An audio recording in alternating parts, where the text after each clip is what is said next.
From the beginning of the movie, we see Vic Van Allen coming home from his bike ride. He changes out of his gym clothes and notices his wife Melinda sitting on the steps. She looks invitingly at her husband and goes upstairs, closing the door to the room behind her. Melinda calls out to her husband, and he goes up to her room. She asks him to help pick out an outfit for the party, and he, fascinated by her beauty, offers her the shoes he bought in. Then, the couple goes to a party where Melinda meets her friend Joel, and completely forgets about her husband. Vic looks out the window, watching his wife kiss his boyfriend. Melinda sees her husband, visibly embarrassed. At this time, Vic is approached by his friend Mary, expressing concern about Melinda and Joel's intimacy. The man makes it clear that he doesn't care. The ringleader approaches them and informs Vic that his drunken wife has climbed onto the piano. The girl gets off the instrument and decides to play a song instead of a toast, which amuses the guests, and Vic looks at his beloved with a strained smile. In a private conversation, Joel expresses his gratitude to Vic for his hospitality and quiet attitude toward their encounters with Melinda. Vic reminds the guy about Martin McRae, who saw his wife often and then mysteriously disappeared,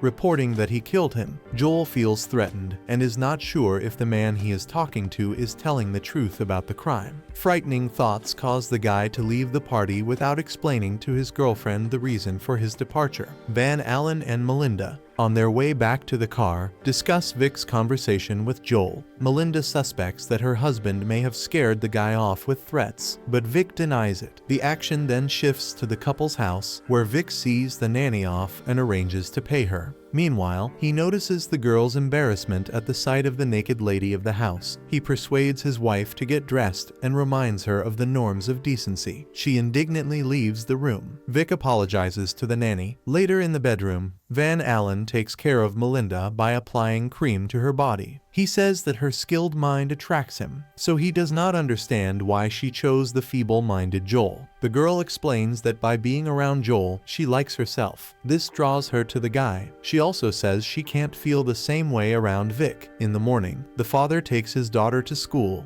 and then returns to the car, where he is stopped by an acquaintance who asks questions about rumors of murder. The rumors spread through town and reach his friends. They criticize Melinda for her frivolous social behavior and disapprove of Vic's calm reaction to her behavior. Believing that he needs to take action, conflict arises at home between Vic and Melinda, who accuses him of making inappropriate jokes about her friend and demands that he apologizes to Joel for his words at the party. Joel goes to dinner with Vic's family, and he meets the father of the family, who jokes about him, saying that the two of them are having dinner together. At the table, Joel announces that he is leaving for New Mexico for a new job. Melinda expresses her desire to be there. The guy eats grilled cheese because of his seafood allergy. Melinda refuses the dish her husband made and prefers a guest sandwich. The mother sends her daughter to bed, promising her that Daddy will read her a bedtime book. Vic goes to his daughter's room, leaving his wife alone with her friend. Vic leaves Trixie's room, watching his wife have fun with her boyfriend. A tipsy Melinda walks into her husband's kitchen and pours alcohol, asking him to take a glass to her guest. She leaves them alone. Vic walks into Joel's room and asks him to apologize for inappropriate jokes that were made at the party. However, Vic is not going to apologize and suggests that Joel leave, saying that a cab is already waiting for him. At the next party, Melinda and her acquaintances discuss Vic's work, condemning him for creating a chip for a military drone. Melinda dances with her daughter, and Vic asks an attractive woman to dance, surprising everyone present and getting their attention. In the car, left alone with her husband, Melinda shows jealousy by talking about the attractiveness of his dance partner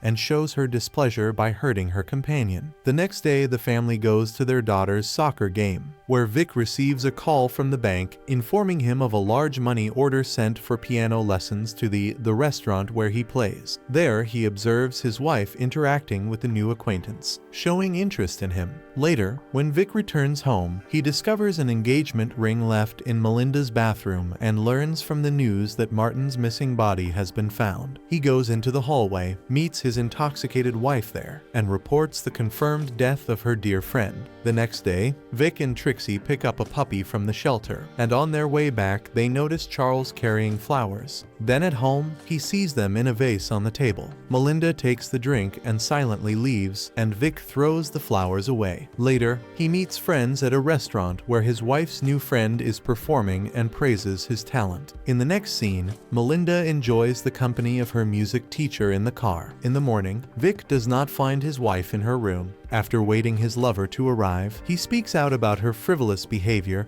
and orders it to stop. Not wanting to hear details about the night out, Melinda teases her husband with details, rebuking his emotional scarcity and awakening a surge of emotion in him. The action shifts to a pool party where Charles shows up. Melinda introduces her piano teacher to all the guests at the party and asks him to play. In the crowd of dancers, she finds her husband and introduces him to her new friend. An awkward conversation ensues between her husband and the teacher. In the evening, Vic finds his wife in the house. Noticing her and Charles leaving the room, they don't notice her husband and head to the party. Melinda makes no secret of her affection for her new friend and continues to have fun with him by the pool. The fun is interrupted by a downpour, and everyone runs into the house. Vic is left alone with Charles. The writer, Don Wilson, is out on the balcony overlooking the pool at this time. Soon Vic returns to the house alone. Melinda begins searching for Charles and calls for help when she finds him drowned. The men try to resuscitate him, but to no avail. Melinda screams hysterically at her husband. A rescue team arrives and carries the body away while detectives interrogate everyone present. During the interrogation, the wife accuses Vic of murder. The sheriffs invite him to talk in another room. Don Wilson wishes to speak to the policeman alone. After the conversation, Vic is not charged and is released. At the house, he asks his wife if she wants a divorce because Melinda thinks he is a murderer. The wife has no plans to divorce her husband because she realizes that he may have killed a man for her. An agitated Vic rides his bicycle, replaying the moment Charles was killed in his head,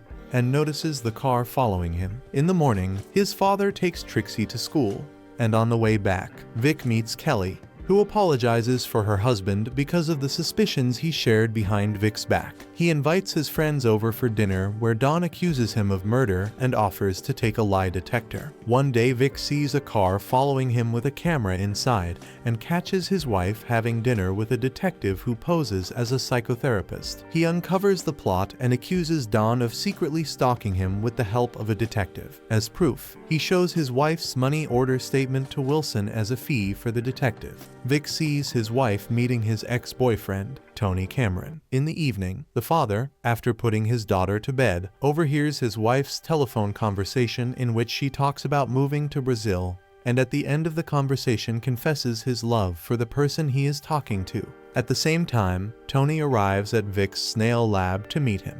In the kitchen, the guy talks enthusiastically about his green building initiative and its promotion even in Brazil. The relationship between his wife and her ex causes another fit of jealousy for Vic. He takes Tony to the woods under the pretext of inspecting the site for construction and kills him by stoning him and then dumping his body in the creek. A few days later, Vic returns to the creek to retrieve Melinda's scarf and decides to re-hide Tony's corpse. At this time, Don catches Vic at the scene and rushes to his car to turn him into the police. Vic chases him and, in pursuit, Don, failing to keep control, crashes to his death. Falling off a cliff, Melinda finds Tony's wallet in one of the snail tanks and realizes that her husband is involved in his disappearance. In a panic, she begins packing to escape from Vic with her daughter, but Trixie drowns their suitcase in the hot tub. Eventually, Melinda decides to stay with her husband and burns Tony's ID. When Vic returns home, she sits on the stairs and tells him that she saw Tony, insinuating to him that she knows all about it. That's all for today. Subscribe and like it if you want more videos like this.